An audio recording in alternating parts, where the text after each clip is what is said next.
Muy buenas tardes. Hoy es 22 de enero del 2019 y como desde hace 10 años venimos con Comercio Exterior Siglo XXI, acompañándolos de 14 a 16 horas, siempre por AM 1010.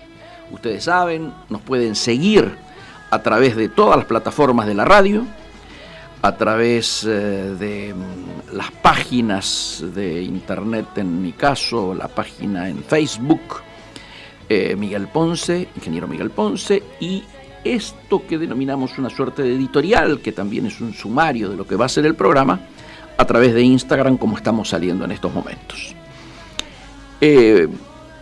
Obviamente, aquellos que nos quieran hacer mensajes, llegar mensajes alrededor de los temas que vamos tratando o temas calientes que debieran ser tratados, no tienen más que llamar al 4372-2841 o 4372-3061 o dejarnos mensajes, ¿no es cierto?, en el 5256-9640. Como venimos haciendo, yo diría desde comienzo de este 2019, año electoral, estamos buscando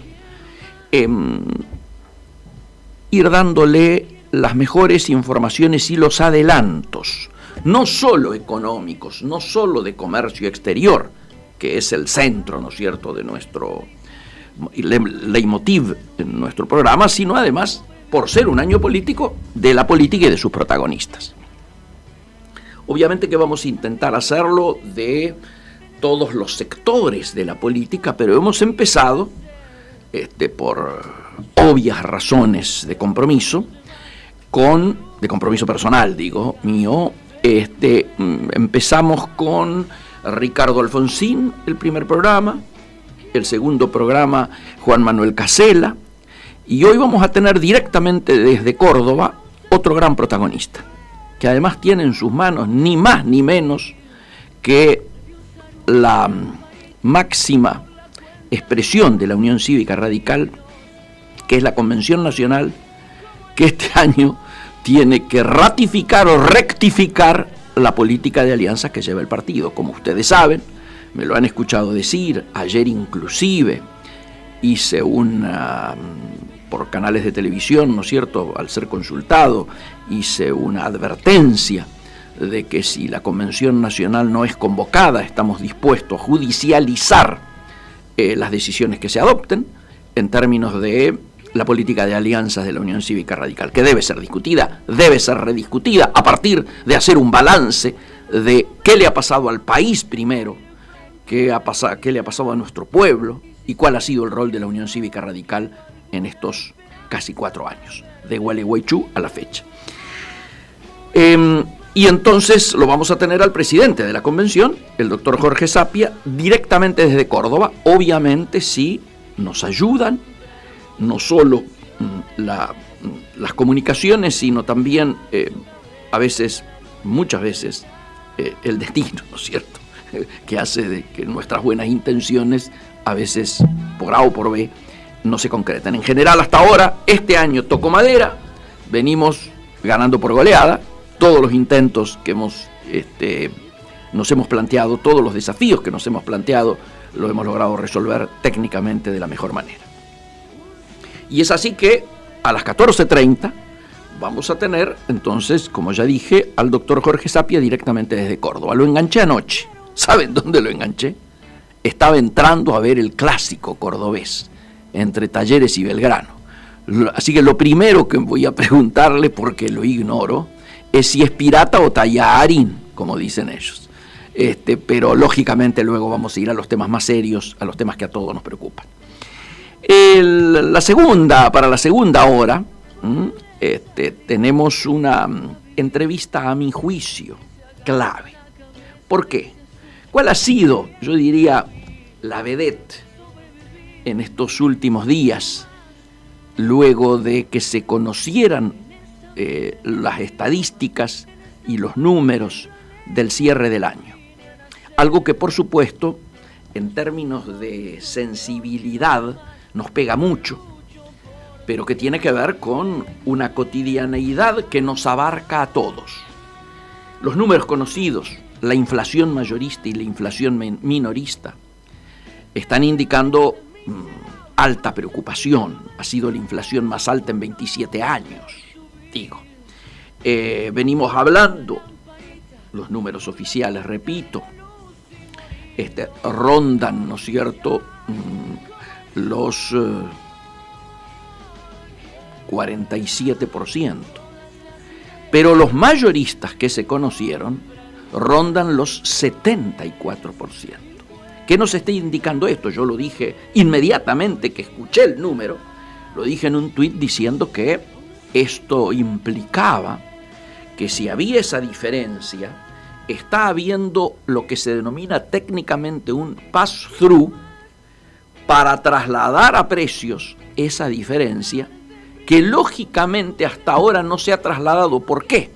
Por la brutal recesión que estamos viviendo. Es decir, en insumos industriales esto tiene que ser trasladado, pero en productos terminados, muchos de esos productos terminados no pueden ser llevados a góndola si trasladáramos todo el peso de la devaluación, ¿no es cierto? Si trasladáramos esa inflación mayorista, casi el 74%, porque lógicamente no se venderían y nadie quiere hoy, en un tiempo recesivo, perder venta frente a competidores que no aumenten o no trasladen a precios toda esta devaluación mayorista.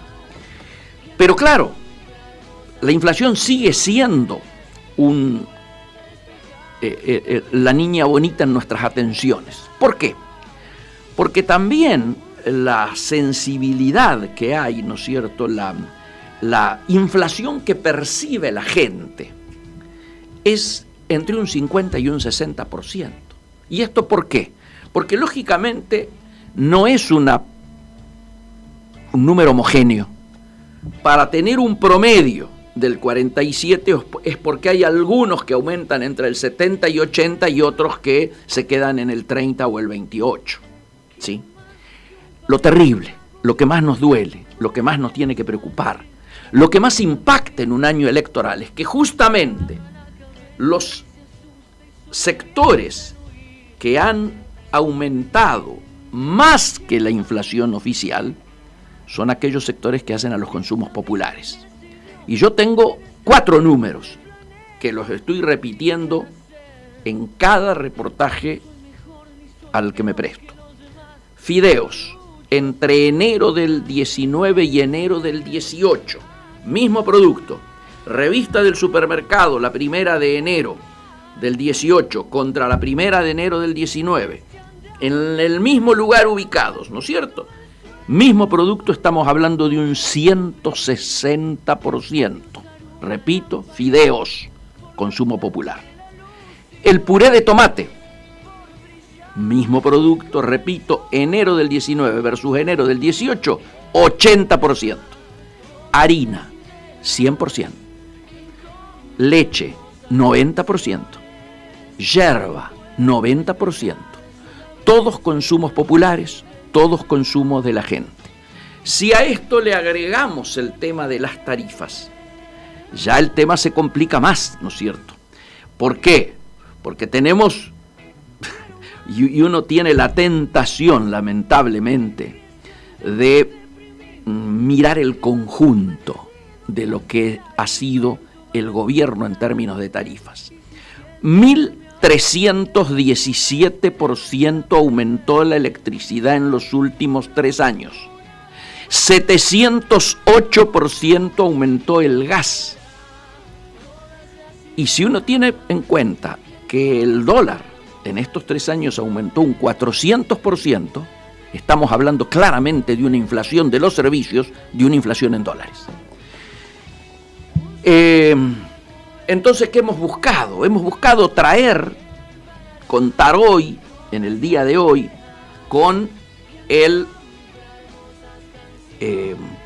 posiblemente el dueño de la cadena que más productos para el hogar me refiero a limpieza, comestibles, etcétera, vende en la Argentina. 1/3 de nuestra población, o 1/3 de lo que se vende a nuestra población, se hace a través de sus bocas de expendio. Y vamos a tenerlo, si todo anda bien, a las 14:30, al amigo Víctor Fera, que es presidente de Maxi Consumo. Maxi Consumo, ustedes saben, vende mayorista, pero también vende minorista. Es dueña de marcas de primerísimo nivel, Maroglio, por dar un ejemplo. Pero además acaba de hacer una inversión, acá en Rodríguez, de $20 millones, es decir, un empresario nacional que empezó de cero. Su padre tenía una carnicería en algún lugar del Gran Buenos Aires, luego le vamos a preguntar a él su historia. Y claro, está enfrentándose, por defender a las pymes proveedoras de él y a las empresas de él que son pymes, se está enfrentando con los grandes monstruos, con las grandes cadenas de distribución. Estamos hablando de La Anónima, estamos hablando de Coto, estamos hablando de Jumbo, estamos hablando de Carrefour, las que integran la Cámara Argentina de Supermercados. Y claro, este hombre se encuentra en una situación de minusvalía, luego lo vamos a escuchar a él, porque diríamos la Secretaría de Comercio desde el primer momento que asumió Mauricio Macri está colonizada precisamente por la cadena de supermercados. Un conspicuo miembro de la familia dueña de La Anónima, Brown, ha sido el secretario de Comercio hasta no hace mucho tiempo. Hoy ya no está allí, pero bueno, sus políticas continúan, ¿no es cierto? Nos preocupa esto, lo vamos a charlar entonces con el amigo Víctor, y por eso es que hemos buscado precisamente alguien que nos pueda decir qué está pasando con el tema precios cuidados, cómo está el tema ley de góndolas, qué está pasando con los consumos populares y sobre todo que nos diga cómo puede seguir el año de aquí para adelante, cómo puede pensarse que el proceso de inflacionario va a seguir afectando a los sectores populares, cómo vamos a llegar a las elecciones para entonces. Obviamente que son preguntas que nos interesan a todos. Pero también tenemos que decir, ¿no es cierto?, que en estas horas estamos como muy, yo diría, choqueados, dolidos, preocupados, metidos nuevamente en un debate que alimenta, ¿no es cierto?, la grieta, esa grieta que no nos ha permitido no solo resolver, sino tan siquiera enfrentar los grandes temas estructurales que tiene pendiente nuestra patria. Y volvemos, ¿no es cierto?, recurrentemente a no uno, a dos DNU que generan rispideces y preocupaciones. El primer DNU, ustedes ya lo saben, es el que ocupa hoy toda la primera plana de los diarios nacionales. El DNU que tiene que ver, ¿no es cierto?, con la recuperación de los bienes de la corrupción, que tiene que ver con aquella frase de la conferencia de prensa, ¿no es cierto?, del día de ayer, cuando acompañado por Patricia Bullrich y por el ministro Garabano, ¿no es cierto?, el presidente de la Nación dijera explícitamente una frase que pegó, ¿no es cierto?, pegó fuerte, que es en Argentina el que las hace las paga, era, ¿no? Y claro, en el momento en que planteó esta frase, a mí me nació directamente una duda, ¿no es cierto?, y escribí un tuit ahí en caliente, exactamente, el presidente todavía no había terminado de hablar, y yo ponía: el que las hace las paga, dice Mauricio Macri al anunciar el DNU por extinción de dominio. Mi duda, no siendo abogado, ¿puede salir por DNU o se necesita una ley? ¿Corre riesgo de impugnación por inconstitucionalidad? Y ponía un hashtag: juristas amigos, teléfono, o sea, para que me contestaran. Debo decir que el 70-80% de los que me contestó indicó que era anticonstitucional y que lógicamente podía ser impugnada. Me parece que inclusive nos encontramos en estos momentos en una suerte de, no digo recule en chancletas, pero de dejar abierta la puerta para que aquellos que cuestionan que esto no salió por el Congreso puedan llevarlo al Congreso y pueda este tema tocarse en el Congreso. Hasta el momento en que yo entré aquí, esto empezaba a hablarse con alguna fuerza. Pero el otro DNU, y estamos diciéndolo desde una radio, estamos diciéndolo desde un medio, está vinculado, ¿no es cierto?, a que el gobierno le sacó las frecuencias al ARSAT. Esto, las frecuencias administradas por el ARSAT, están reglamentadas por una ley del Congreso que, para ser modificada, necesitaría de mayorías especiales, es decir, necesitaría de los 2/3 de los votos. Sin embargo, ha salido también por DNU. Y yo, al toque, enterado, ponía, tengo que repetir lo del otro DNU del día de hoy. Mi duda, no siendo abogado, ¿puede salir por DNU o se necesita una ley? ¿Corre riesgo de impugnación por inconstitucionalidad? Juristas amigos, teléfono.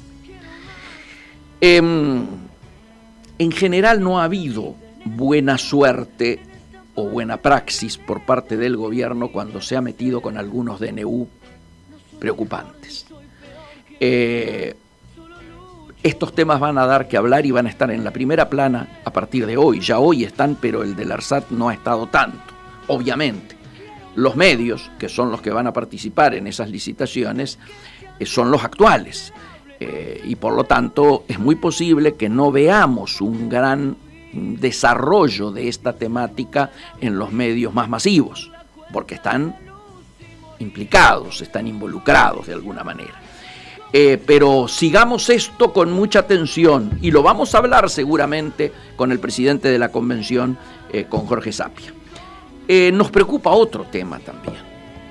Nos preocupa el tema Mercosur porque ustedes saben lo más importante que ha ocurrido en términos de la política regional, se vivió la semana pasada con la visita presidencial a Brasil. Iba a decir a Bolsonaro, en realidad es la visita a Brasil, ¿no es cierto?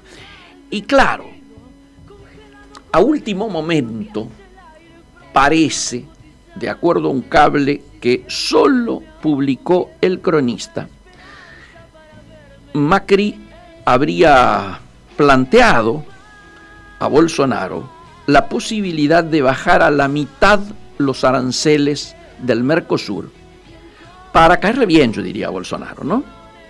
Y yo inmediatamente puse, ojo con esto.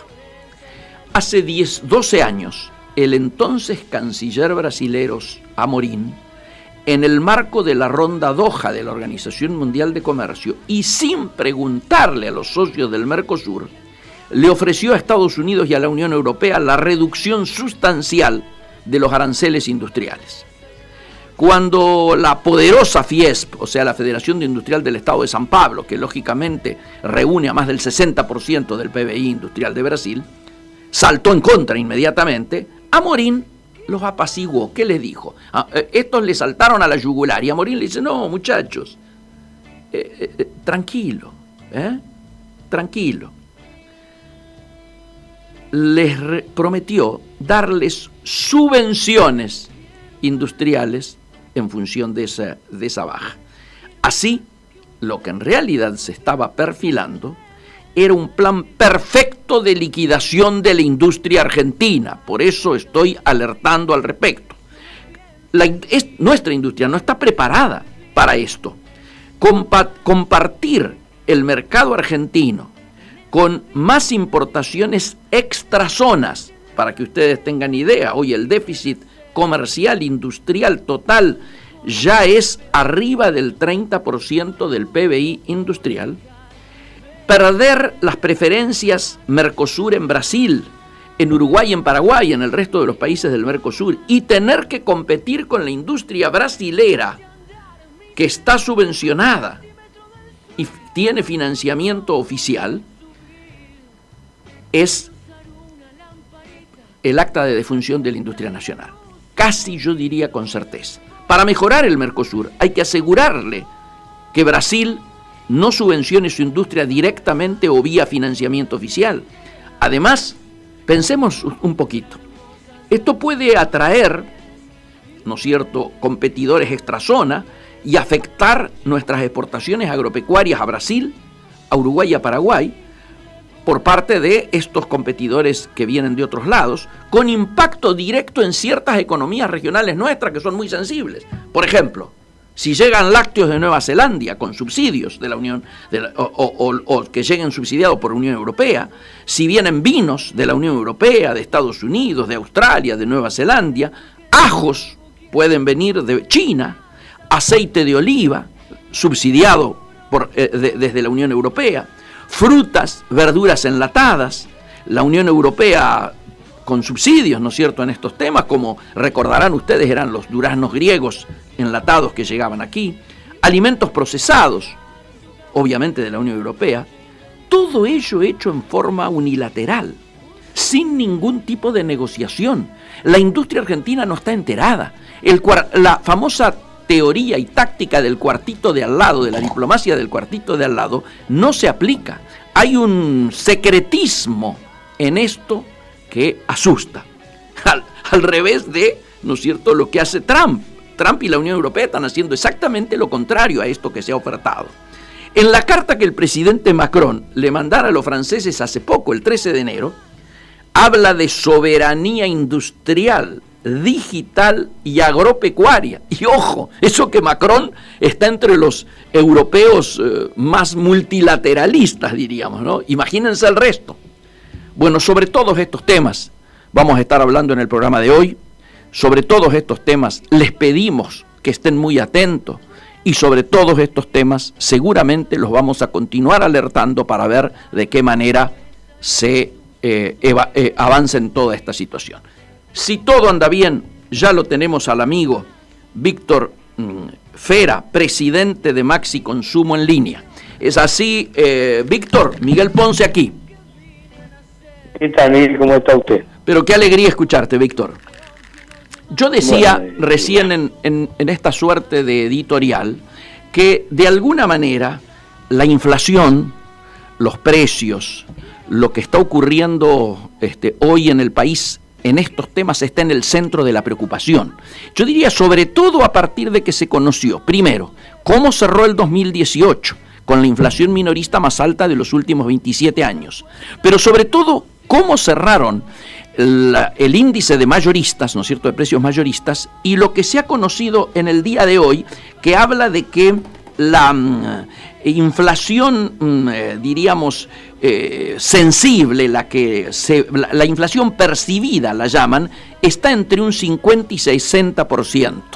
Y yo comentaba solamente 4 o 5 ítems de lo que charlamos el otro día personalmente y que originó que tuviera interés en que hoy nos acompañaras. Primer asunto, ¿por qué no nos haces un balance general de cómo estás mirando la política de precio, la política comercial, cómo le está yendo al sector, como si fuese aquellas composiciones que hacíamos en la primaria, tema libre que nos decía la señorita, y yo después voy con las preguntas más específicas. Adelante, Víctor. Y bueno, al sector no le está yendo bien, al que más o menos le fue bien, empató, o perdió algunos puntos de venta, y no hablemos de las cadenas que han perdido muchísimos puntos de venta, ¿no? De volumen, y no hablemos de las industrias, y menos de las pymes que se están fundiendo todas. Realmente ha caído muchísimo la venta a nivel nacional y bueno, el sector no la está pasando bien. Ningún sector en Argentina creo que hoy la está pasando bien porque la inflación es un impuesto más. Así que para los argentinos, para la industria, para todo el mundo. Creo que cuando usted habla de lo que está golpeando la inflación, que está por el INDEC, la inflación esta bendita que usted acaba de decir, inflación mayorista, realmente es un tema. En algún momento se va a juntar con la inflación mayorista. Claro. La inflación mayorista es la inflación de todos los productos del país. Claro. O sea que en algún momento se va a juntar, aunque hoy esté separada, porque hay la estamos absorbiendo entre un montón de gente que no hemos trasladado todos los precios. Y no se ha trasladado a precio por la recesión, ¿no es cierto? Exactamente, pero en algún momento se va a trasladar porque son inevitables los costos. Obviamente, obviamente. Ahora, Víctor, por el peso que tiene tu empresa, uno diría que en una situación de dificultad, la política en general, conociendo a muchos de los empresarios argentinos, a veces es de restricción, ¿no es cierto?, de planes de expansión o de inversiones. Yo en cambio me enteré, y lo acabo de decir, que vos has realizado una inversión hace muy poco, estás realizándola, de unos 20 millones de dólares, ¿no es cierto?, en la zona de Rodríguez. ¿Por qué no le contás a la gente un poco eso? Bueno, nosotros no dejamos de invertir nunca, nosotros seguimos invirtiendo continuamente, porque creemos que si no invertimos el país se destruye.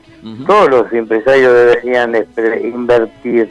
La realidad es que, bueno, como se achicó tanto el consumo, le han impuesto un impuesto a la exportación, cada vez quedamos más lejos de competir y en realidad cada vez el círculo se cierra más. Entonces es un tema muy difícil y nosotros ya estábamos embarcados en este tipo de inversiones y por supuesto vamos a seguir adelante, ya en cualquier momento vamos a empezar a producir, pero la realidad es esto, que la gente tiene miedo porque no tiene confianza en lo que está pasando y esto es una cosa muy seria, ¿no es cierto?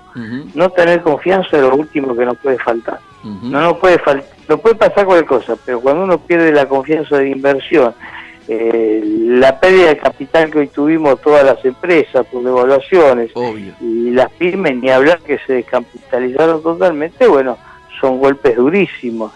Nosotros como empresa mantenemos precios, somos una de las empresas que menos han subido y que hacemos un gran esfuerzo todos los días. Pero ese esfuerzo en algún día los tenemos que dejar, entonces tenemos que ser escuchados, tenemos que pensar que al gremio nuestro, a los minoristas se les cobra doble imposición impositiva, claro, y es una pequeña empresa que la están castigando continuamente, y esto viene de muchos gobiernos, no desde hoy, pero bueno, alguien tiene que poner fin a todo esto, ¿no es cierto? Porque nosotros estábamos esperando una reacción de gobierno mucho mejor que la que hoy estamos pasando, bueno, que la tenemos clara a todo el mundo, ¿no es cierto? Sí, claro, sí, claro.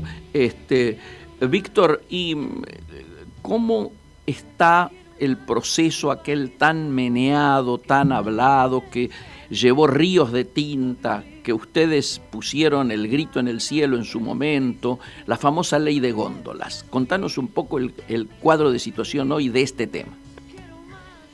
No hay interés político en que haya una ley de góndolas, no hay interés político de que bajen los precios en Argentina, no hay interés político que se termine con la cartelización. Y no lo hubo antes, no lo hay ahora, y ahora menos que antes todavía, no sé si hoy era menos que antes o antes más que ahora, pero no hay interés político en ayudar a la gente que más necesita. Creo que el subsidio que se le da a la gente es porque no hacemos las cosas bien, y eso es muy costoso, y hoy por hoy no le interesa a nadie que los precios bajen, y eso que tenemos problemas tan graves con la inflación, pero no le interesa a nadie que haya competencia.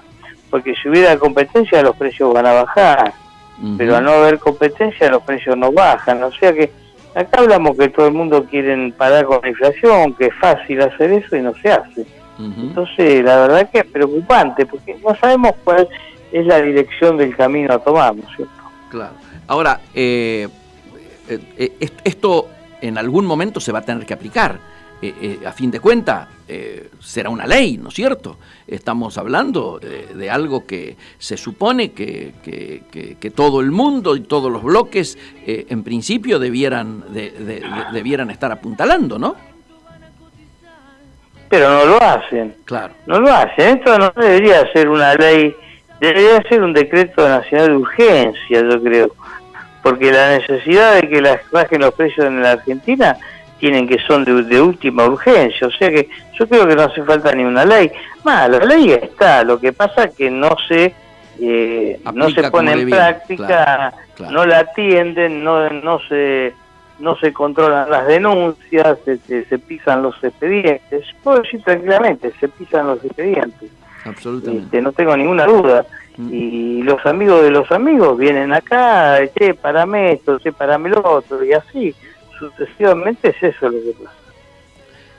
No ha terminado el amiguismo jamás, y no va a terminar aquí porque seguimos siendo todos amigos allá arriba. Qué bárbaro. Es muy triste escuchar esto, ¿no?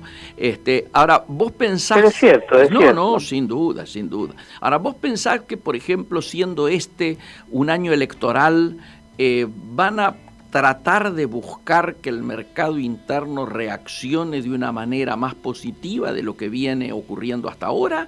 ¿O pensás que la recesión va a continuar y se va a empezar a profundizar la crisis del sector porque al haber menos puestos de trabajo, al ganar menos dinero la gente, al salir tan caro los servicios, la gente restringe algunas de las compras, inclusive que a veces son hasta productos de primera necesidad?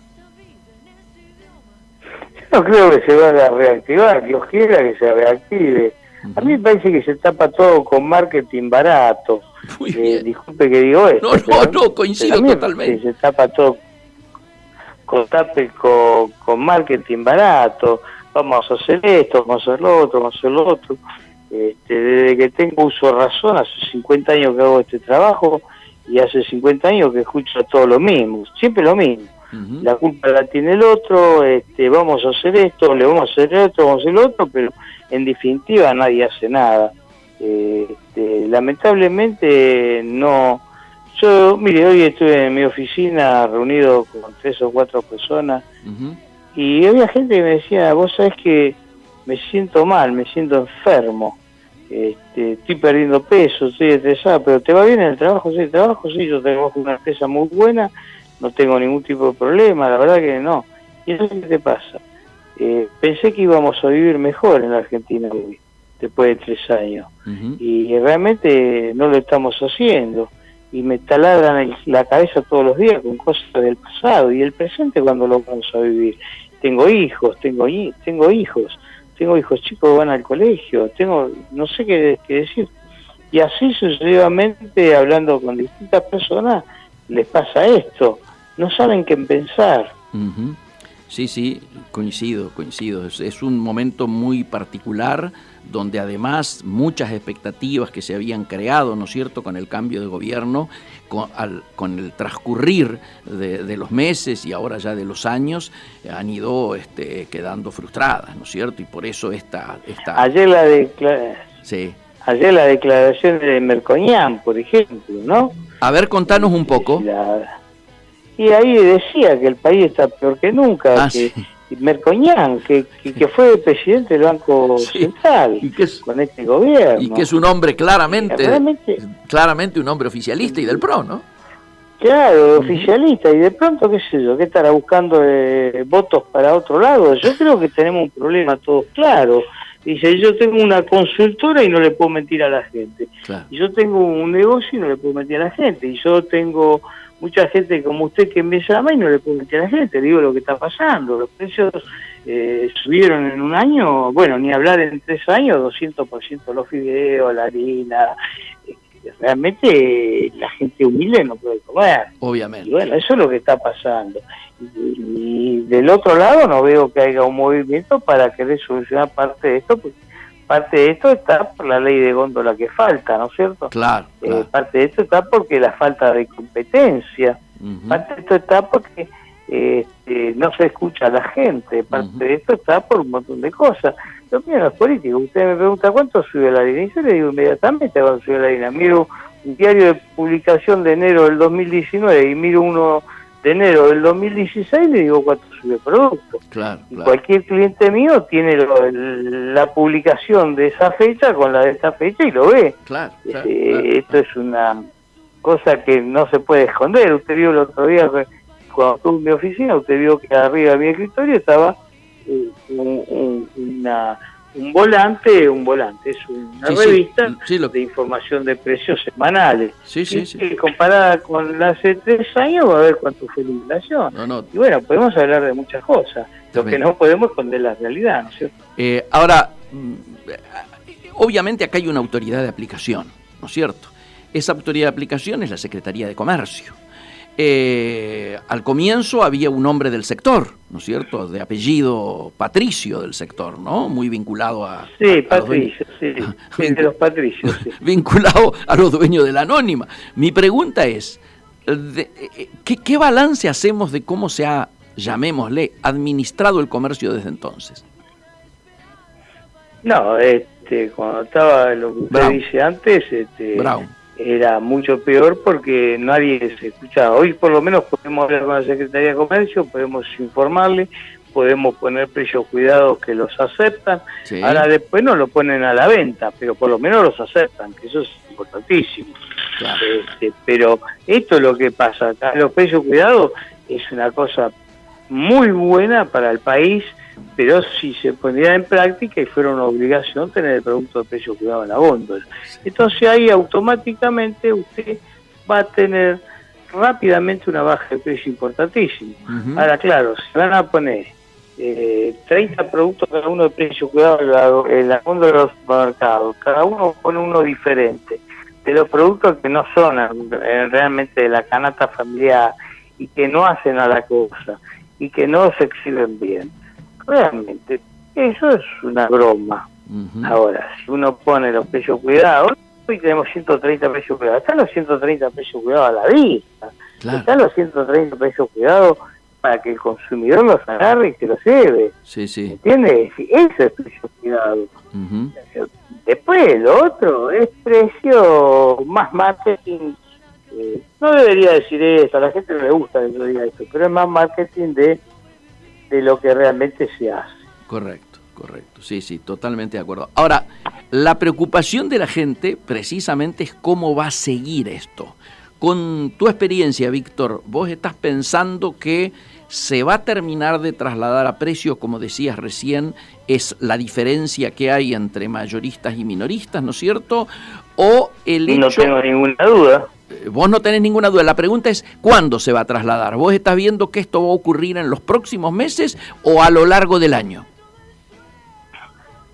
Yo le invito que todos los primeros de mes usted venga y agarre las ofertas de todas las cadenas de supermercados, las ofertas de los mayoristas que están a la vista en la exhibición de la puerta del local y la vaya comparando todos los meses y se va a dar cuenta, solo.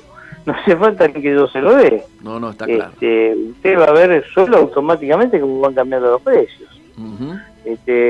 La suba de los combustibles, con suba de luz, de gas, de agua, todo eso afecta directamente a la industria, afecta directamente a todos los locales de panadería como están cerrando, almacenes, cadenas de supermercados que la están pasando mal. Cuando cae el consumo en un país, se desintegra el país. Podrá parar la inflación, bajar un poquito la inflación que pensaban, pero el país se desintegra, porque realmente estamos para crecer, crece la población y nosotros anunciamos que este año vamos a tener 1.7 más bajo el Producto Bruto Interno, que vamos a caer. Bueno, la verdad, si usted piensa que eso puede dar, que va a haber recuperación, no, porque si ya lo estamos diciendo que no va a haber recuperación, estamos diciendo que vamos a caer. Así es. Tenemos que trabajar porque las grandes generadoras de trabajo son las pymes. Tenemos que trabajar para que las pymes generen trabajo, ¿no? Sin duda. Y en ese marco, ustedes están integrando cámaras, ustedes tienen organizaciones gremiales, empresarias que los representan. ¿Están llevando adelante algún tipo de gestión al respecto? No, las cámaras no funcionan. No funcionaron nunca en Argentina las cámaras. Las cámaras no funcionaron en Argentina nunca. La verdad hay que decir lo que es, no funcionaron nunca. Entonces al no funcionar las cámaras, porque se arman las cámaras, pero después cada uno va con sus intereses particulares, nunca se va con los intereses generales. Es lo que pasa en todos los ámbitos. Entonces las cámaras no funcionan. Acá tendríamos que tener un interés general y es muy difícil hacer eso. O sea, Mire, Sí. de hecho, usted piense esto. La Cámara de Fideleros de la Nación Argentina mandó una carta de documento para que subiéramos los precios de los fideos. Apa. ¿Y eso por ¿No? qué? ¿Porque les habían subido los costos o porque acá... No, nosotros como mayoristas, Sí. que subiéramos los precios de fideos, que subiéramos los precios. Qué bárbaro. La Cámara de Fideleros. Dentro de que en la Cámara de Fideleros los que me venden fideos son ellos. Claro. Claro. Cuando hay alguien que tiene interés personal por algo y tiene peso dentro de la Cámara, puede hacer esto. Qué bárbaro. Ahora, cuando uno se denuncia esto, porque esto es un delito Sí, claro. en la Secretaría, en la Defensa de la Competencia, no caminan los papeles. No caminan No se toman medidas. Claro, no se toman medidas. ¿Por qué? Porque dentro de la Cámara hay alguien que tiene mucho peso en a las... nivel nacional y entonces tiene muchas amistades. Ujú. Ujú. Y lo hace por amistades, no por coima, porque quiero dejar aclarado esto. No, claro, Por claro. ejemplo, la empresa Pecon sí coimió 100 millones de dólares, pero cuando sale de la empresa Pecon, que ya es Molino, ahí no coimea, porque ahí son honestos. ¿No? ¿Está claro? Sí, sí, sí. Está muy claro, está muy claro. Ahora, Víctor, este país, nuestro país, está con capacidad para producir alimentos para 400 millones de personas. Y estamos con problemas, ¿no es cierto?, alimentarios en prácticamente una tercera parte de nuestra población. El tema de la pobreza ya ha llegado a niveles que van a quedar muy claros cuando aparezcan los próximos números. El tema de la desocupación ya está en 2 dígitos nuevamente, como en los peores momentos. Es decir, hay un cuadro de situación y un horizonte que no parece prometedor.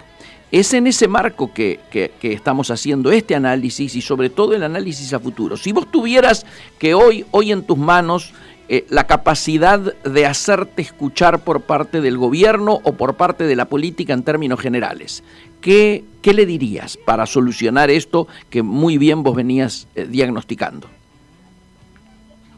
Que no nos debemos de seguir ocupando de las pavadas y ocuparnos de las cosas muy importantes. Uh-huh. Y que los pobres no pueden seguir soportando, la gente de menores recursos no pueden seguir soportando los impuestos que soporta, porque en definitiva las otras personas de más arriba trasladan los impuestos. Uh-huh.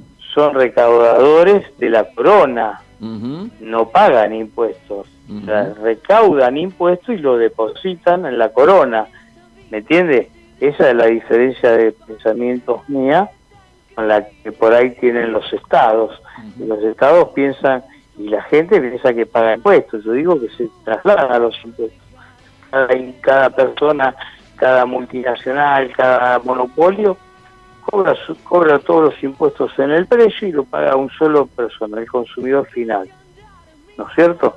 Y los impuestos están puestos al consumo. Uh-huh. Entonces estamos pagando por encima de todo, no el precio de base de la que se compra para comer, sino estamos pagando impuestos que van a la corona, y en la corona lo malgastan como lo van gastando. Claro. ¿No es cierto? Claro. Esto es como un biorretrato, más o menos es una cosa así. Uh-huh. Y acá todo el mundo puede, yo lo escucho hablar a todos de esto, pero nadie hace nada para esto. Entonces esto es lo importante. Recaudamos impuestos para la corona, se lo depositamos a la corona y la corona lo malgasta. Esa es la verdad de lo que pasa en Argentina. ¿Y quién es el único que paga impuestos? Los consumidores de la clase media para abajo, que son los que no trasladan nada. Los demás todos trasladan impuestos. Claro. Cobran por su servicio, te hacen una factura, te cobran el IVA, el ingreso bruto, la tasa de higiene y la depositan, ¿correcto? Uh-huh. Sí, claro. Claro. Pensemos que los impuestos son así, no son de otra manera. Uh-huh. Vos sabés, Víctor, que hacia fin del año pasado hubo un encuentro ahí en el Savoy de muchos sectores disconformes, ¿no es cierto?, del radicalismo, que elaboraron precisamente lo que se denomina la agenda progresista. Allí se planteaba claramente como primer punto la necesidad de una reforma impositiva que levante la presión sobre el consumo, sobre el trabajo, sobre la producción, y que en cambio grave a los sectores con mayor capacidad contributiva. ¿Vos entendés que es necesario disminuir, por ejemplo, en el tema comercial, el IVA, y particularmente el IVA a los productos de primera necesidad, los alimentos de primera necesidad? No tengo ninguna duda. Uh-huh. No es que pienso, no tengo ninguna duda, yo lo planteo siempre esto, porque estamos generando una presión contra la gente que necesita comprar solo para comer. Claro. A mí no me preocuparía mucho que se grabe un champán, un vino fino, no me preocuparía que se grabe, pero sí un paquete de azúcar, un paquete de arroz, un paquete de fideos. Claro. Y cuando termina en la cadena, termina con un costo impositivo que es terrorífico, que es el 33% de lo que se termina vendiendo. Y eso es una locura. A mí no me interesaría que a un hombre que esté en una situación importante, que tenga un auto de $100.000, tenga que pagar por ese auto. Claro. Me preocupa por la persona que tiene una bicicleta y le cobramos por la bicicleta. Claro.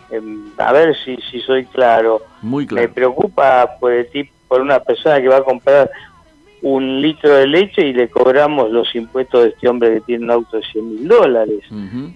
Y yo no tengo un auto de $100.000, pero me incluyo que debería pagar el impuesto a la riqueza y no el impuesto al consumo. Excelente. Eso no tengo ninguna duda. Sin duda. Pero deberían pagar la gran clase argentina que nunca agarró impuestos, que nunca pagó impuestos. Sí. Siempre trasladó los impuestos. Sí. Nosotros decimos que los que nos salen caros no son los pobres, sino que los que nos salen caros son los ricos. No, pero bajo ningún punto de vista. Claro. Yo le digo una cosa, usted le da un subsidio a una persona de 5.000 pesos porque tiene necesidad, Uh-huh. y esa persona de los 5.000 devuelve 2.500 de impuestos. Claro, de IVA y de todo lo que del consumo, obviamente. De IVA, de todo lo que ingreso bruto, Claro. de todas las manos que eso. Así es como usted, es lo que usted ve que es lo que yo le puedo hacer la cuenta tranquilamente. La gente piensa que le dio 5.000. No, devuelve 2.500. Víctor, una pregunta. ¿Vos has notado que en este último tiempo, como en otros sectores, se ha ido produciendo una concentración del negocio, diríamos, comercial también? Por supuesto. Si hoy los almacenes de la Argentina, almacenes, autoservicio, emplean 1,5 millones de puestos de trabajo. Si llegara a crecer ese local, esos negocios, ¿sabe cuánto puede? Si crece 100.000 locales, puede aportar otro 1.000.000 de empleos. Uh-huh. Y las grandes superficies no tienen ni 120.000. Y estamos sacando y estamos poniendo descuento 50% con el Banco de Provincia para el que va a comprar las grandes cadenas, y nos lo estamos poniendo para los almacenes, claro, bajarle el ingreso bruto. Le cobramos doble ingreso bruto. Pero vos dirías, está pasando, claro, entonces. Pero vos dirías que la gente ha ido, diríamos, comprando cada vez más en los supermercados y menos en los almacenes, es decir, la cantidad de comercialización ha crecido en los grandes en detrimento de lo menos que comercializan los chicos. Bueno, hoy tienen un 40% las grandes superficies, sí, y la realidad es que ese 40% suman 100 y pico mil empleados, cuando si el 40% lo tuvieran los minoristas, sumarían 1,5 millones más de empleados. Claro. Mire, si es en detrimento, no del negocio, sí, en detrimento de la pequeña y mediana industria, de las pymes, en las cuales son las generadoras de trabajo. Correcto. Y todos empleos de muy bajo sueldo, cuando ahí habría 100.000 dueños más que arreglarían la casa, llamarían al mecánico para arreglar el auto, cambiaran un auto un poquito más nuevo, la electricista para que arregle las cosas, un pintor. Hay una funcionalidad de trabajo muy importante. Eso es lo que nosotros no nos damos cuenta, que cuando pasan estas cosas, ¿qué es lo que se pierde? Si nosotros nos diéramos cuenta de lo que se pierde, yo le garantizo que cambiaríamos esto y hacemos acciones para que eso siga en detrimento de las pequeñas pymes. Ese es el problema más grave argentino, la destrucción de las pymes. Totalmente de acuerdo. Sí, yo he dado... Cuando hablo de los almacenes, supermercados, hablo de las tiendas, hablo de las zapaterías, hablo de todo. Antes usted salía a la calle por la avenida y compraba en la avenida. Claro. Y hoy la gente no compra en la avenida, porque la inseguridad es un gran negocio de los ricos, no de los pobres. Sí, claro. ¿Usted lo entiende lo que yo dije? Totalmente de acuerdo. Es muy fácil, porque voy a un shopping porque tengo miedo que me saquen la cartera. Correcto, dejo el auto. Viva la inseguridad. Claro, dejo el auto en el subsuelo. Viva la inseguridad porque los ricos siguen haciendo negocios en los grandes malls. Así es. Por último, y como nota de color, Víctor, sobre un costado del escritorio en el que estábamos sentados ahí en tu despacho, había una foto en blanco y negro de una carnicería. Yo diría que ese es el ejemplo de la Argentina que ya no es, porque vos sos un ejemplo de el famoso modelo con movilidad social ascendente. Hoy esto suena casi a una utopía. Vos empezaste de cero casi, ¿no? ¿O tu padre? De cero. Mi padre empezó de cero, sí. Claro. Sí. Y ahí usted vio la foto esa que donde estaba mi padre. Así es. Mi mamá, mi hermana, yo y mi hermano. Una foto... Sí, pero está bien, pero no puedo dejar de pensar, por supuesto, que porque hoy yo estoy en otra situación. Claro. Al lado de la casa donde nosotros vivíamos había vecinos. Claro. Hay vecinos hoy. Claro. Hay gente que tiene necesidades, todo eso. Sin duda. Entonces esa es la realidad, que nosotros no nos podemos olvidar del pasado y de la gente. Y cuando nos olvidamos de todo eso, terminamos mal. Hay gente que nunca tuvo un vecino, no sabe cómo se llamaba el vecino. Entonces, ¿qué puede saber la necesidad de la gente? Total acuerdo. Víctor, te agradezco no solo los datos, no solo tu mirada, sino las reflexiones y las conclusiones, ¿no es cierto?, que hemos podido escucharte en esta charla, y desde ya te avisamos, no va a ser la primera, te vamos a ir llamando a medida que avance el año para ver cómo evoluciona todo este proceso que tanto preocupa a los argentinos. Un fuertísimo abrazo. Cómo no. Muchas gracias. Hasta luego. Amigos, ustedes lo escuchaban directamente desde su despacho, ahí en la casa central, ¿no es cierto?, de Maxi Consumo, a su presidente, Víctor Fera. Nos vamos ya a un intervalo y tenemos que decir que hemos estado transmitiendo por Instagram toda la hora. En lugar de solamente lo que denominamos editorial, hemos transmitido eso, como fue en continuo, ¿no es cierto?, con la primera comunicación. Así que, bueno, para los que han tenido la suerte, hemos estado transmitiendo en directo también por Instagram. Hacemos el intervalo y volvemos enseguida. Si volvemos a Comercio Exterior Siglo XXI, ya se han incorporado Claudia y Héctor a la mesa en esta segunda hora, alcanzaron a escuchar muy poquito el final de la charla, ¿no es cierto?, con nuestro amigo Víctor, y ahora vamos a intentar, es difícil, ¿no es cierto?, siempre las comunicaciones con el interior son más difíciles que las comunicaciones con la capital, y más fácil son las comunicaciones al exterior, El lugar que más nos cuesta siempre es al interior. Bueno, estamos llamando a Córdoba, como adelantamos en el editorial, al doctor Jorge Sapia. Yo quiero decir que esta charla que acabamos de tener con el amigo Víctor Fera es francamente estratégica, en un año electoral mucho más, porque el sentir que tiene la gente, los humores que tiene la gente, están directamente vinculados a su capacidad de consumo. Esto, nos guste o no, es una realidad.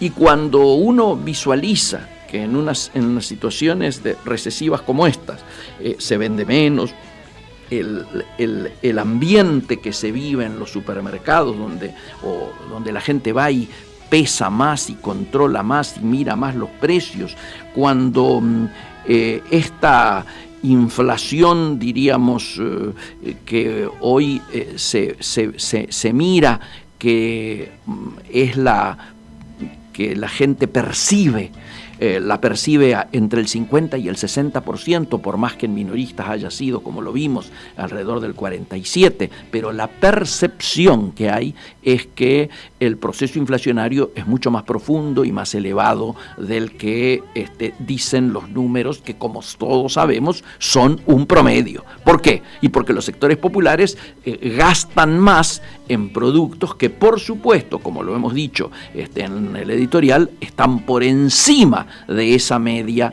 que es estadística.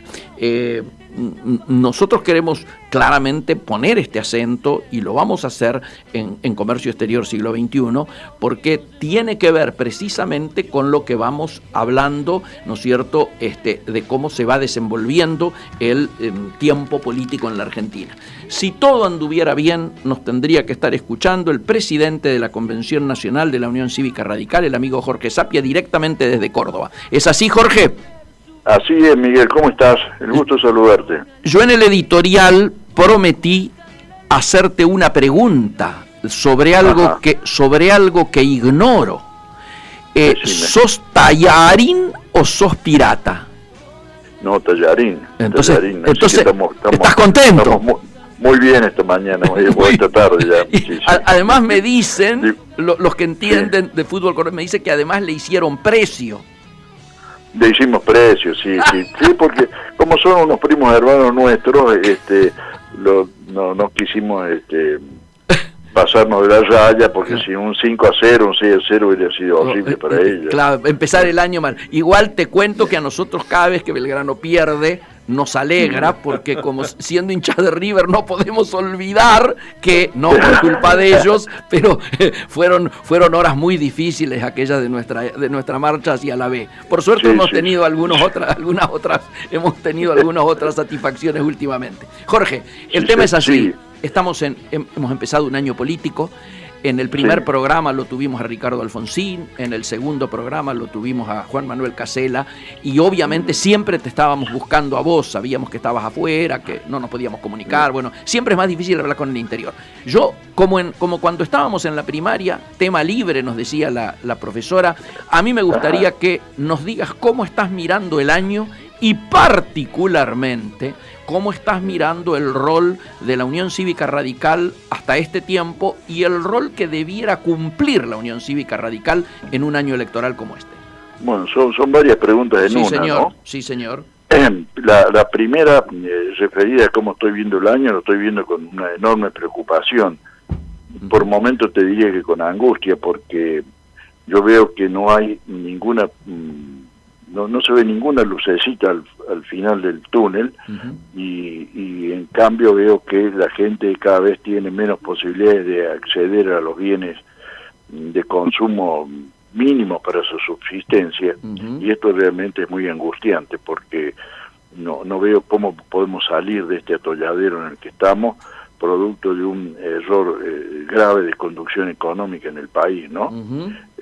Quiere decir que si no hay un vuelco de 180 grados, me parece que estamos condenados a un fracaso como sociedad realmente muy grave, muy difícil de resolver.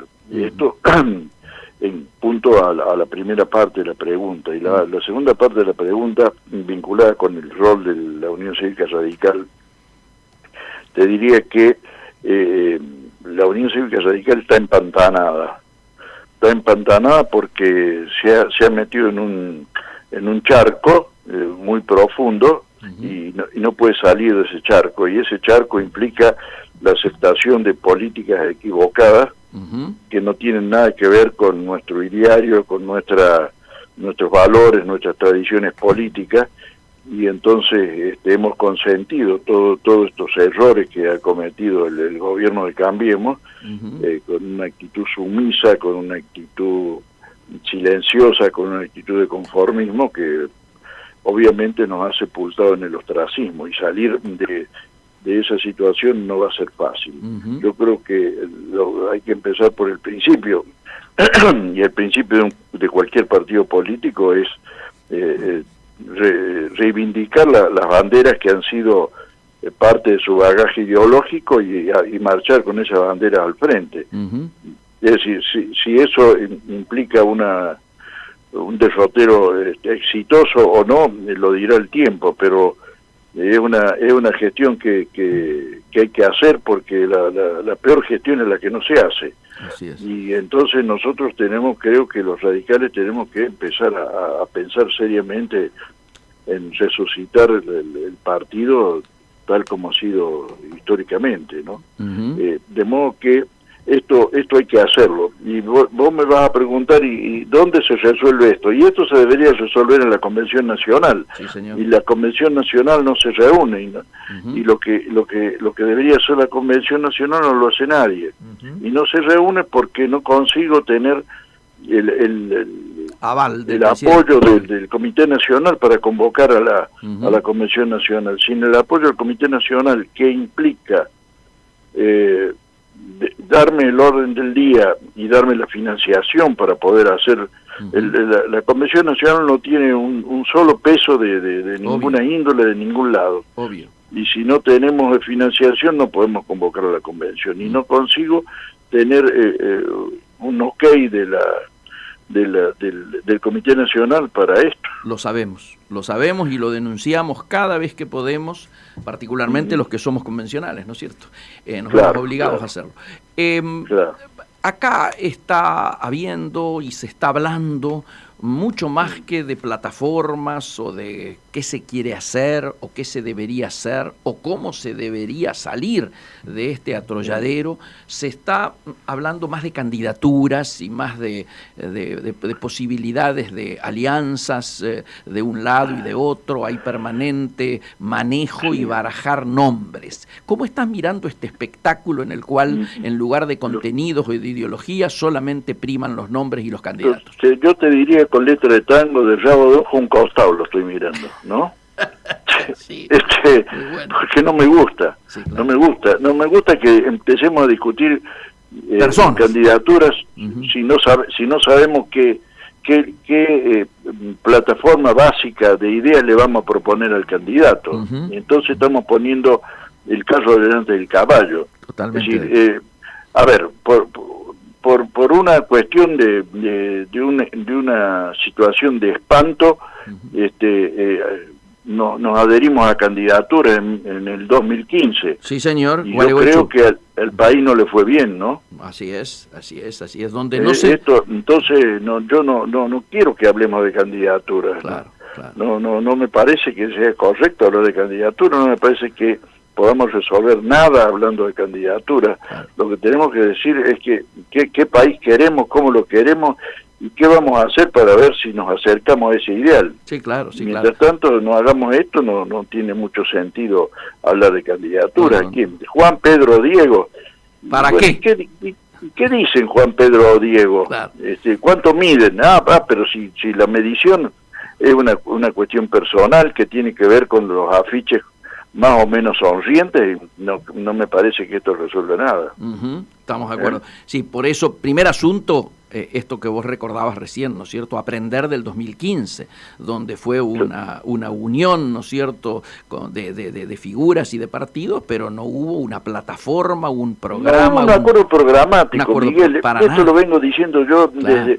Si se hubiera hecho un acuerdo programático donde hubiéramos repartido compromisos y obligaciones, a lo mejor la cosa hubiera sido distinta, a lo mejor no, el acuerdo programático lo tiraban a un cajón y no le llevaban el apunte, pero por lo menos intentar un acuerdo programático. Correcto. Digo yo, si a la Angela Merkel le llevó 4 meses de discusión y escribir 100 páginas para hacer un acuerdo programático con el Partido Socialdemócrata para gobernar Alemania, nosotros podíamos haber escrito 5 páginas de algún tipo de propuestas básicas y poder avanzar en ese sentido, pero acá se eligió un candidato y allá fuimos. Totalmente. Y para colmo, un candidato que ni siquiera nos preguntó a la hora. Si por lo menos nos hubiera preguntado a la hora, le hubiéramos dicho nosotros que era hora de empezar a hacer las cosas en serio. Muy bueno. No, y por eso es que me parece,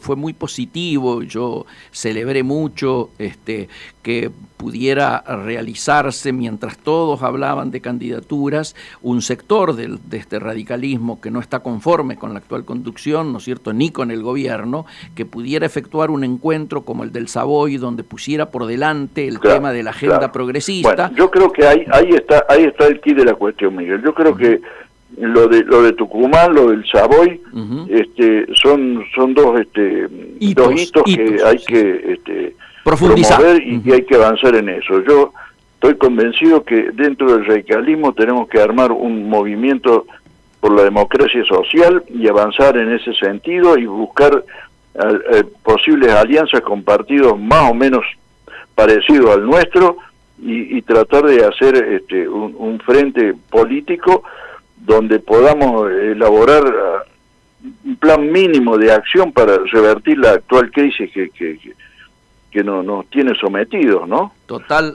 Yo creo que ahí hay que trabajar directamente en ese sentido. Sí, señor, y seguramente va a haber novedades muy pronto, Jorge. Ahora, vos sos un hombre de Córdoba. Si hay algo de lo que se habla en términos de lo que pasa en el interior con preocupación vinculado a lo electoral, es la situación de Córdoba. Contanos un poco qué está pasando. Así, y acá está pasando que amenazamos con interna y después aceptamos encuestas, dirimir supremacía en función de encuestas y amenazamos con hacer un Cambiemos la Cordobesa y después decimos que no tocamos Cambiemos. Yo creo que hay una conducción política dentro del radicalismo errática que lo único que hace es favorecer las posibilidades electorales del actual gobernador, de Juan Schiaretti. Y mientras esto siga así, yo creo que es un juego que no tiene sentido, porque es para ir a votar para reconocer que no se ha ganado las elecciones, ni mucho menos. Ahora, Jorge, falta un debate político, Miguel. Acá pasa lo mismo que en todo el país en punto al radicalismo. Falta un debate político donde sepamos dónde estamos, qué queremos hacer. Claro. Ahora, ¿todos los sectores del radicalismo cordobés aceptan este tema de las encuestas? No lo aceptan, no. Hay sectores como Identidad Radical, que la elección pasada se abrió de Cambiemos y obtuvo 130.000 votos, y hay sectores como la línea Córdoba, que es el sector que orientaba a Angelos, que también disiente con esto, pero llegado el momento de repartir candidaturas, no sé qué va a pasar. Claro. No me animo a decir nada. O sea que todavía esto tiene final abierto, es decir, no se sabe. No, tan abierto que no sé si se puede cerrar. Muy bueno, Jorge, muy bueno. Muy bueno. Económicamente, ¿cómo está Córdoba? No, está, dentro de la crisis, no ha tocado fondo. Claro. La economía de Córdoba no ha tocado fondo.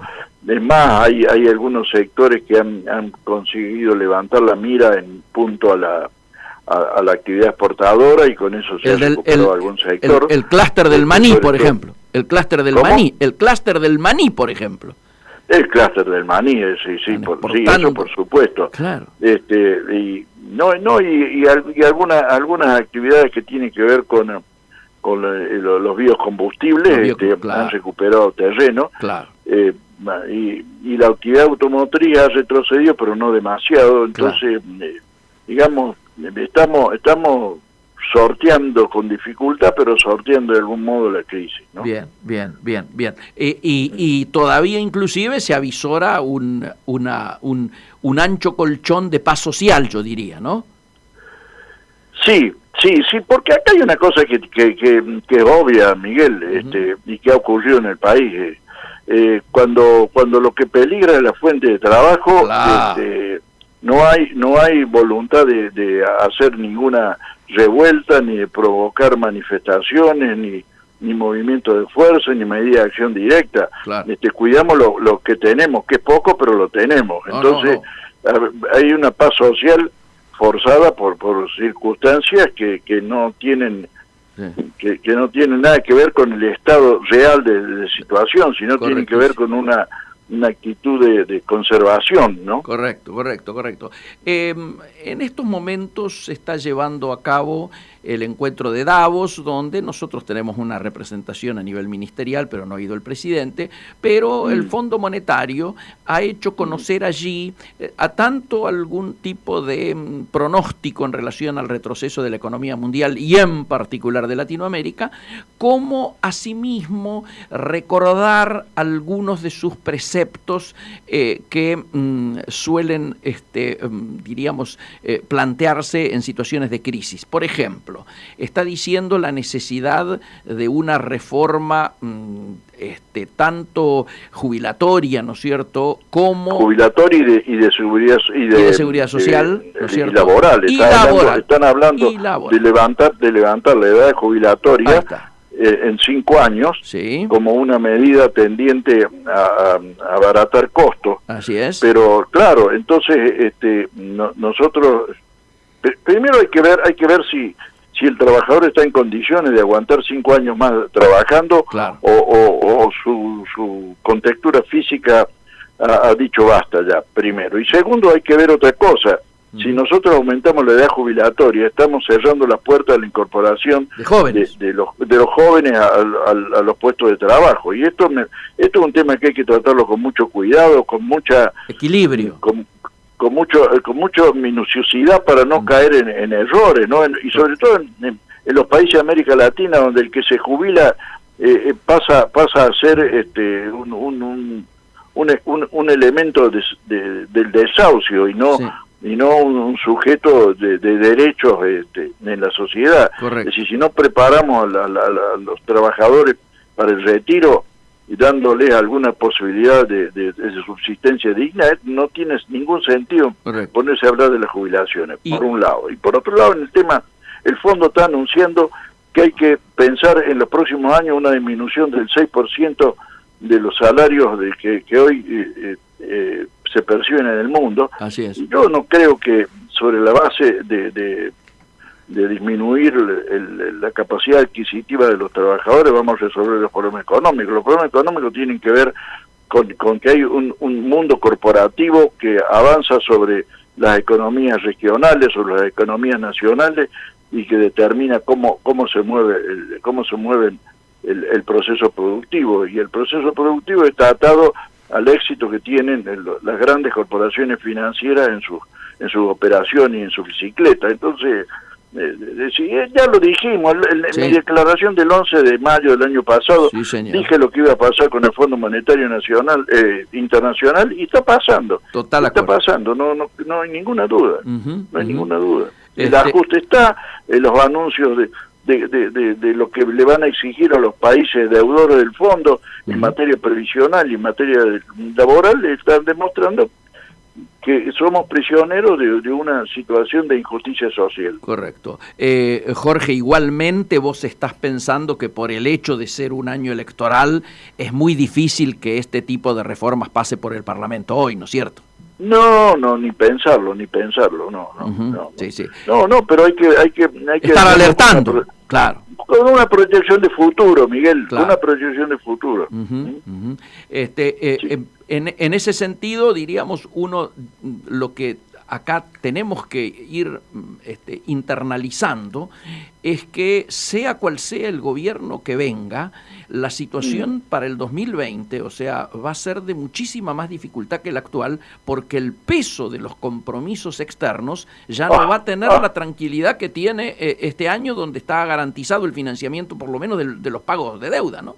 Claro, sí, claro, pero el año 2020 vamos a tener que empezar a pagar Claro. los favores del fondo y no va a ser fácil, ¿no? Para nada, para nada. Para nada, seguro, sí. Por sí. eso esto que vos planteabas muy bien recién, Jorge, de la necesidad de fortalecer un movimiento, ¿no es cierto?, nacional para la democracia social que pueda ser convocante y parte de un acuerdo mucho más amplio con todos los sectores, ¿no es cierto? No, y además hay que marchar, bueno, para hacer un símil, hay que marchar a un Moncloa nacional. Claro, es absolutamente necesario. Si no llegamos a acordar perspectivas o proyectos o proposiciones básicas, elementales para avanzar, y va a ser muy difícil. Correcto, por eso... Pero nosotros tenemos que partir de nuestra visión, claro, para confrontarla en una mesa de negociación con los otros sectores y ver si llegamos a una síntesis, ¿no? Correcto.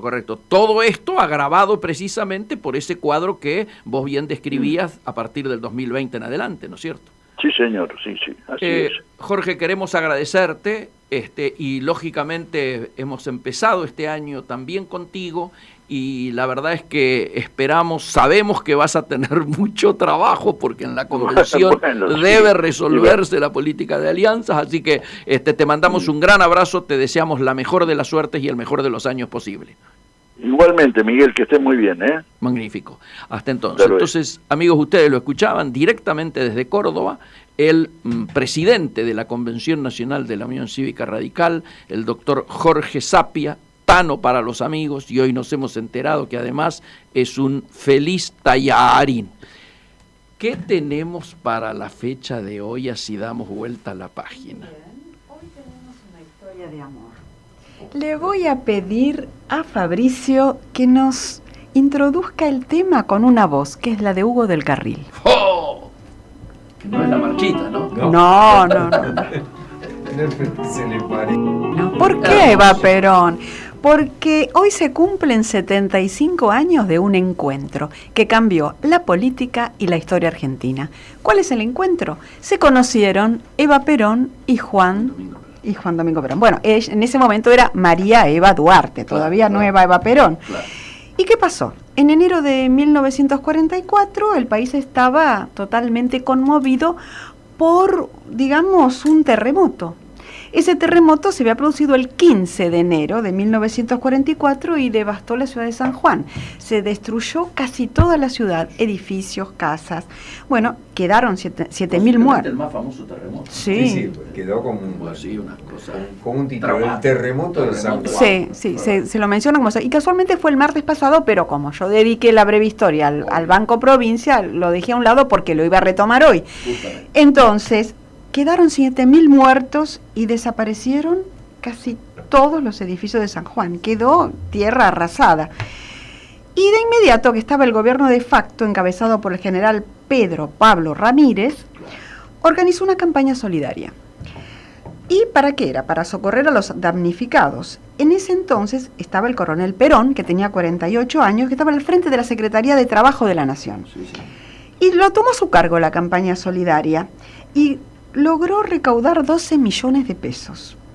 Y aparte prometió que la ciudad sería reconstruida, cosa que sucedió, porque yo estuve en la ciudad de San Juan y la verdad que no hay señales no hay señales de terremotos pasados. Y había que juntar fondos. Entonces el 22 de enero de 1944 se decidió organizar un festival artístico al que acudieron todos los artistas de moda de ese momento. Y Eva Perón era una actriz de radioteatro. Claro. ¿Y dónde fue el festival? En el Luna Park. Opa. Entonces allí se organizó como una fiesta, un baile, canciones, y se escuchó la voz de Libertad Lamarque, Hugo del Carril, que escuchamos antes, y la orquesta de Canaro, de Juan D'Arienzo. Bueno, ¿y qué pasó? Esto era en beneficio de los damnificados. Ella tenía 24 años y se había movilizado con otros compañeros al Luna Park, y ahí conoce a Perón. Pero ahora les cuento cómo fue, porque no es que se conocieron y le invitó a bailar, no fue así. El periodista Rodolfo Gessi cuenta dos hipótesis. Una sostiene que lo había presentado el coronel Domingo Mercante, que era amigo de Perón. Ajá. ¿Y en qué se basa? Se basa en que el hijo de Mercante solía afirmar que su padre le contaba lo siguiente: yo escuché 1000 veces que Evita le decía a mi padre, ¿se acuerda, Mercante, cuando usted en el Luna Park me llevó de la mano para hacerme sentar al lado de Perón? ¡Ay, el miedo que tenía! Y usted, mire que estuvo inspirado, ¿eh? Esa es una versión. Pero hay otra versión, que es la que más se difundió, y que dice que lo presentó Roberto Galán, que era en ese momento el animador del festival en el Luna Park, sí. Cuando todavía no hacía... No, yo me quiero casar usted, claro. Pero en realidad era como el germen, sí, ya estaba.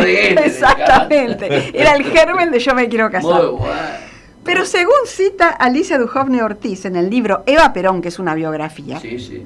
Galán le contó que fue él quien realizó el enganche entre Perón y Evita, y que en un momento determinado del festival, Evita se aproxima a Galán, que tenía confianza con él, y dice: Galancito, por favor, anunciame que quiero declamar una poesía. Cuenta luego el animador que en un momento la llamó a Evita y a otras actrices y les dijo: los coroneles se han quedado solos.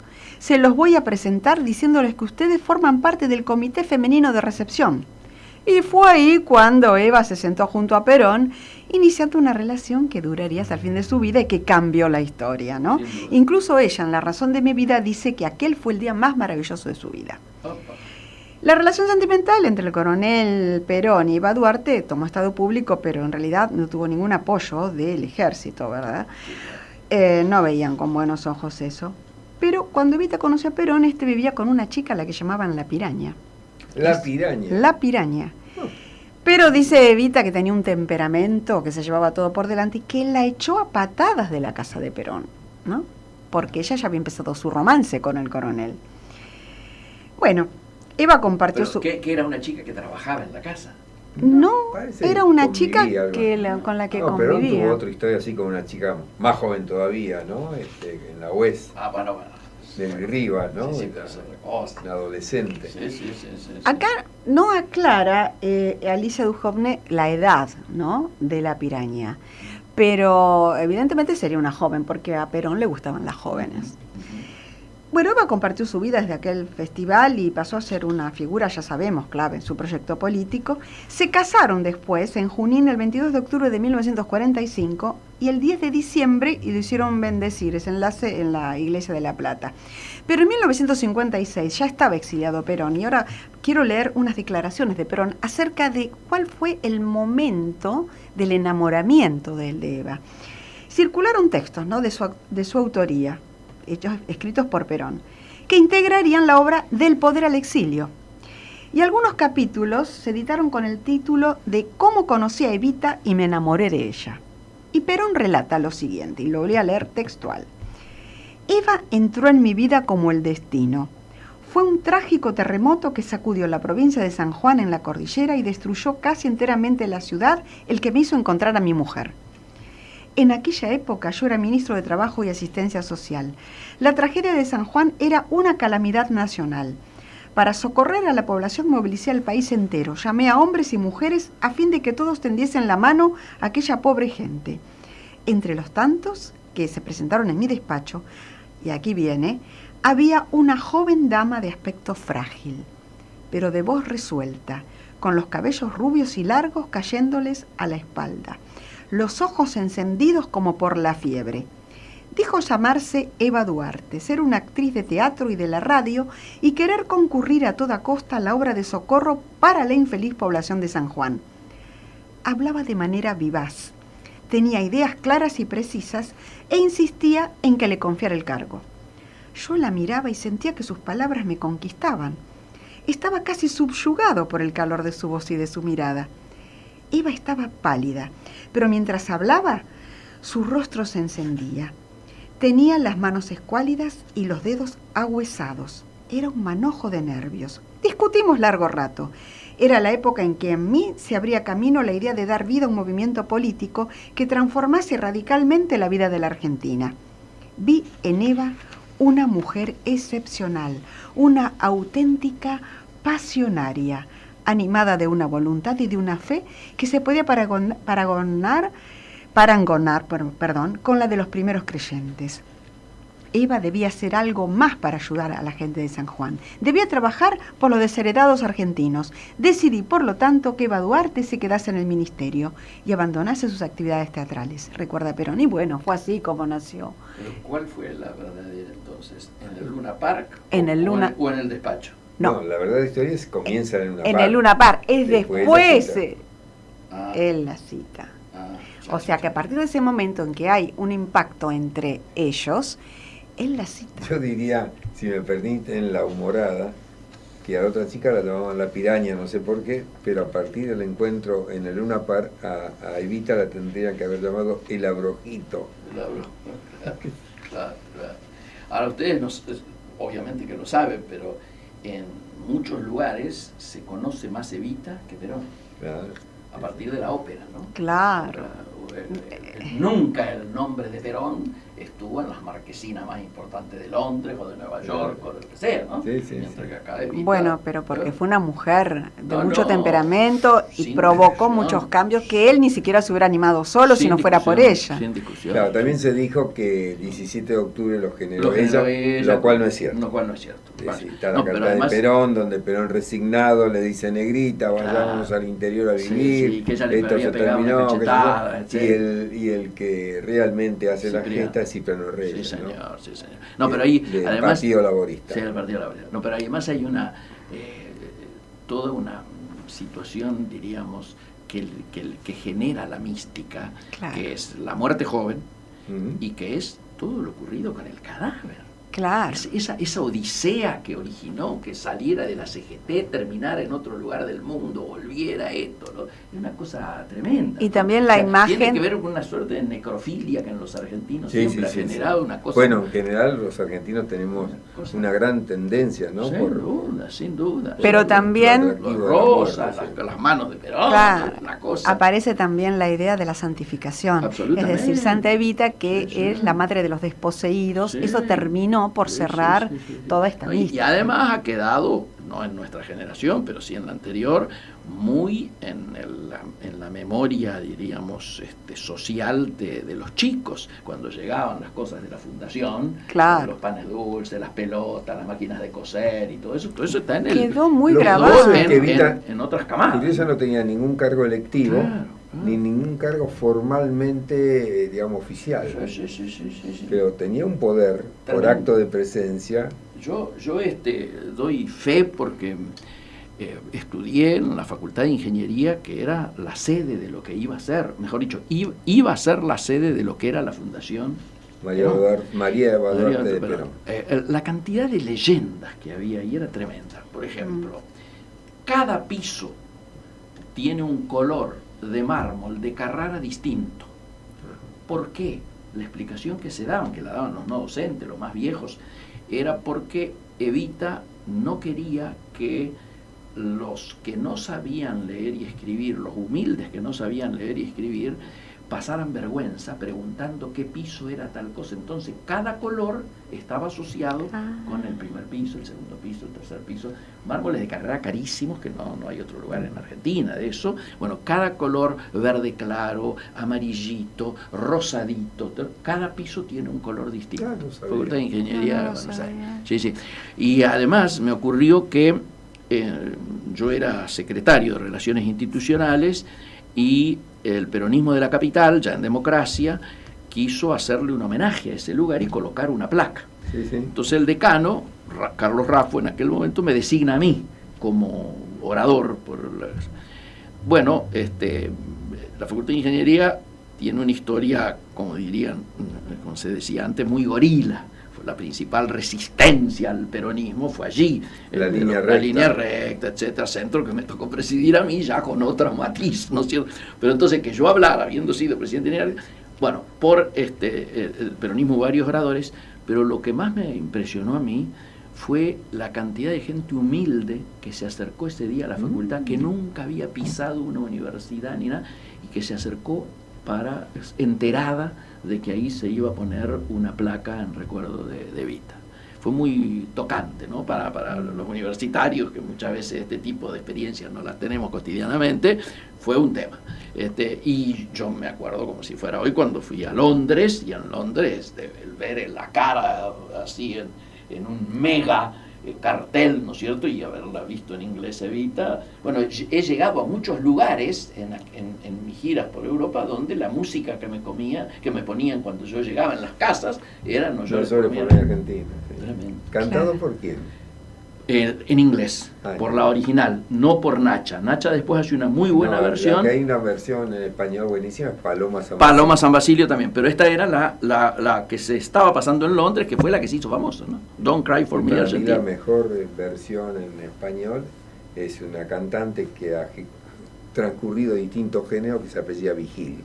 Ah, mira vos. Muy buena. ¿Madonna no la cantó también? Sí. También, ¿no? Sí. La han interpretado muchísimo, muchísimo.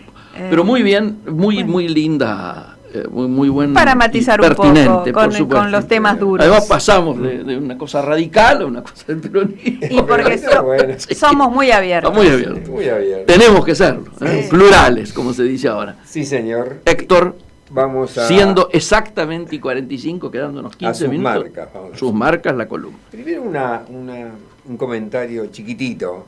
Estaba viendo un aviso que salió en los diarios de Asiscar, en los diarios de Clarín, ¿no? Sí.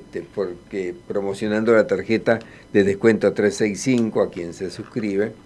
¿Y cómo se posiciona Asiscar? Con algo que se llama el marketing del miedo. Que esto lo vamos a ver mucho en política ahora en las próximas elecciones. Sí, claro. Es decir, el kirchnerismo va a decir a dónde nos llevó Macri, dónde nos va a dejar, y el macrismo va a decir, No mirá de volvamos. dónde venimos, Claro. no va a hacer cosa que volvamos a caer en el mismo error. Ujú.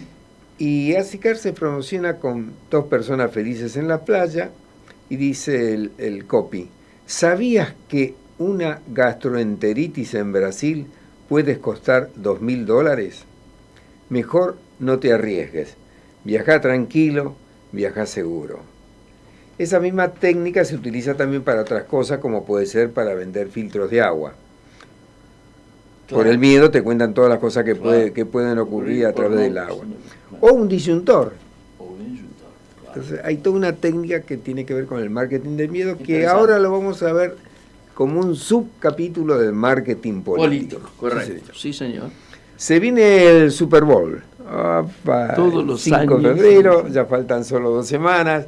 ¿Por qué es importante el Super Bowl? Primero en Estados Unidos El hecho. es el hecho deportivo. Es el segundo hecho deportivo después de más audiencia, descartado el fútbol, Sí, ¿no es claro. cierto? Siempre están arriba los 100 millones de espectadores en directo en el momento y todas esas cosas. a mí Mueve me una impresiona. industria fenomenal. Sí, Y además es una plataforma de lanzamiento de las nuevas campañas y nuevos avisos. así es.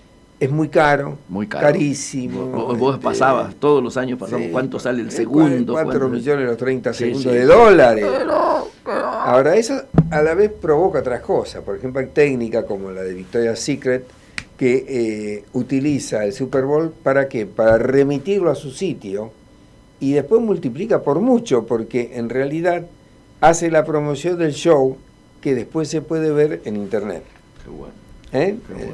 En YouTube. Entonces, en definitiva es eso, lo que le interesa es decir, Usar promocionar- ese hecho para Claro. después Y meterlo. bueno, hay otras firmas que como es tan grande la inversión, hacen toda una técnica de cómo se hace, ¿no? Y después hacen un making of y le siguen sacando jugo por todos lados. Este es el juego número 53, va a ser en el Mercedes-Benz Stadium de Atlanta, Georgia, el estado de Georgia. Sabemos que los costos son millonarios como siempre, pero por primera vez se conoce poco de los anuncios. Más bien está... No ha trascendido. No ha trascendido tanto. Sí, algunas tendencias. El tema de las mujeres, que va a tener mayor Me Too. presencia, claro. Ah. Y el tema del humor, para no caer en lo político, que provoca tantas rispideces y divisiones, sobre todo en Estados Unidos. Sí. Curiosamente, la mujer estaba de alguna manera relegada, porque simplemente tenía una presencia del 34%, siendo que la audiencia es 50% femenina. Mirá vos qué dato importante, ¿no? Así que ahora va a haber algunos cambios, van a poner, se saben de 7 celebridades para nosotros, las 2 más conocidas son Michelle Bublé, casada con una argentina, con Luciana Lopilato, y uno de Serena Williams, ¿no es cierto? Y decíamos que las 2 mayores tendencias que se observan es el tema de la mujer, más presencia, porque si bien tiene la mitad de la audiencia, tenía solo el 34% de presencia las mujeres en estos anuncios, ¿no? Y había caído incluso a ese 34 después de haber alcanzado un 43. Ahora parece que quieren retomar todas esas cosas. Un dato importante es que cambiaron las temáticas. Fíjate vos como lo políticamente correcto incide, ¿no? Antes la mujer era muy exhibida como objeto sexual, se mostraba mucho, había muchos errores estereotipados de la mujer cargosa, gruñona, pesada. Bueno, todo eso se abandona porque hoy en día, después del Me Too, eso no funciona. El tema del humor sí, es un diferencial que siempre sirve y ahora se va a poner muy en evidencia, ¿no? Y otro tema que a mí me gustaría tocar es que hubo un aviso argentino hace poco, no sé, en el 2015, porque es el único aviso hecho por argentinos que se pasó en el Super Bowl. Hasta ahora es el único. Hasta ahora es el único. Lo hicieron Martín Mercado, argentino, y el director de cine Andy Fowil, lo hicieron para Coca-Cola de México, y fue muy, muy curioso, muy original, porque no había actores, no había guión, simplemente hubo un trabajo de recopilación de videos.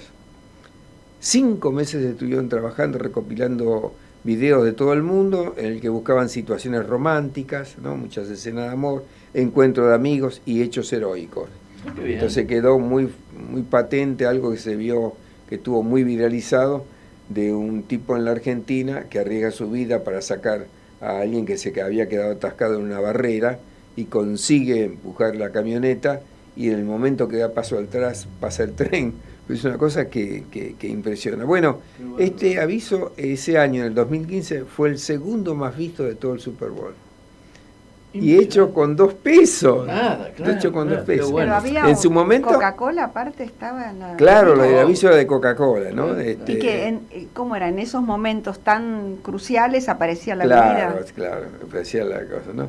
Había música de Supertramp, duraba 90 segundos. En ese momento, fíjate vos que los 30 segundos costaban 4 palos y te tiran 90 segundos. Claro. O sea, $12 millones por espacio. La producción, nada, cero, era toda una recopilación, ¿no? Ahorraron ahí para pagar esto. Y en su momento dijo Martín Mercado, más allá de los números, ¿no? Dijimos lo que valía, todo el show del Super Bowl, lo increíble es que un trabajo pensado y realizado acá, en la Argentina, llega a esa liga mayores de la publicidad mundial. Claro. Realmente un gran trabajo creativo. Sí, señor. Otro comercial que está despertando y despertó muchas políticas es uno de Gillette. Y todo tiene esto que ver con las redes sociales, la opinión. Y yo me puse a reflexionar respecto de que está bien, las redes sociales critican, actúan y demás. Pero mucho más si se trata de un comercial, si se trata de un aviso. Ahí es implacable. Cosas que se le permiten a programas de televisión no se le permiten en un aviso. ¿No? Eso es notable. Bueno, hay uno que tiene menos de 2 minutos, que de Gillette, que muestra imágenes de acoso sexual, bullying, agresividad entre los hombres. ¿Y para qué? Para hacerse una pregunta. Dice, ¿esto es lo mejor que un hombre puede conseguir? ¿No? Se hizo viral, se dividió la opinión a favor y en contra, se dijeron cosas terribles, en contra se dijeron cosas lindas a favor, dice, ¿no? La batalla ha sido muy grande, patético, dijo un crítico, hipócrita, dijo otro de Gillette, porque Gillette siempre resaltó la masculinidad, a pesar de que también tiene su línea femenina, en la cual tiene mucho interés, y seguramente esto gravitó. Bueno, la escena muestra lo que ya dijimos, escena de situaciones de inequidad de género, en una sala de juntas en la que un hombre interrumpe la intervención de una mujer para decir, creo lo que realmente ella está tratando de decir es... ¿no? Y así mismo un par de chicos que se pelean y se agreden y los grandes dicen, bueno, los chicos serán chicos. Pero algo finalmente cambió, dice la voz del locutor, ¿no? Y mientras llegan las imágenes de protesta y manifestaciones en contra de la violencia de género, dice, no habrá vuelta atrás, ¿no? Los hombres necesitan responsabilizar a otros hombres para decir lo correcto, actuar de la manera correcta, y concluye, los chicos que miran hoy serán los hombres de mañana. El tema sigue y hay una pelea interesante. ¿Por qué? Porque el tema de las redes han cambiado todo. Las redes pasan a formar parte de la comunicación de una manera gravitante sin duda, y condicionante. Sin duda. Yo quiero que le pongamos mucho acento y mucho ojo crítico a lo que va a ser este año bastante inédito. Ya en el 2017 se notó, pero ahora se va a notar muchísimo más, que no solo están en crisis los partidos, sino que las campañas políticas como las conocimos no existen más. Ahora las campañas esencialmente van a ser a través de las redes segmentadas, las direccionadas. Bueno, que estemos atentos a eso, porque me parece que va a dar mucho para toda una técnica y aparte... Vos ya dijiste recién lo de la del miedo. Ese es claro, un subcapítulo, pero lo importante va a ser cómo se va a masificar esto. Hay quien dice que en estas condiciones socioeconómicas el oficialismo debiera perder, en cualquier condición normal, y que la confianza está dada en que no van a perder por el uso más que eficiente. En toda Latinoamérica no hay un equipo más eficiente en el manejo de las redes que el que tiene el PRO en la Argentina. Sí. Esto reconocido el por Partido Justicialista está tratando de acortar la distancia. Está tratando de acortar la distancia, más ha traído a este tipo del catalán y todo esto, pero esto está generando toda una cosa muy particular. Esas campañas que conocimos nosotros no existen más.